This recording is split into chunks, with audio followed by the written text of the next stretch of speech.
numero 1 pa rin ang GMA sa nationwide TV ratings, mga kapuso. Kasama po sa pinakamataas na rating na programa ang pinagkakatiwalaan ninyong 24 oras. At yan ang tinutukan ni Mark Salazar. Ang GMA Network pa rin ang nangunguna sa nationwide TV ratings.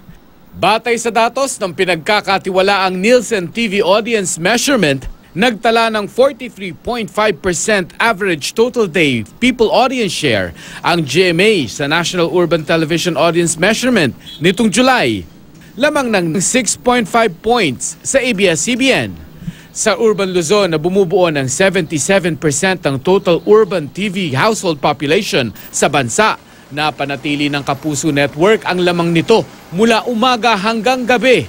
Nagtala ang GMA ng 50.3% average people audience share, lamang ng 19.5 points kumpara sa ABS-CBN.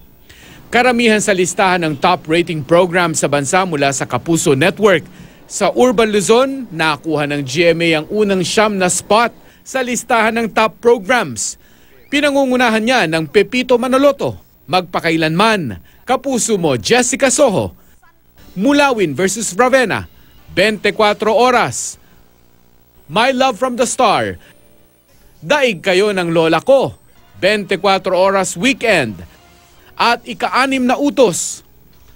Most watched TV special naman sa buong bansa, ang Battle of Brisbane, Pacquiao versus Horn, na napanood sa GMA nitong July 2. Habang ang SONA 2017 ng GMA ang most watched coverage nationwide.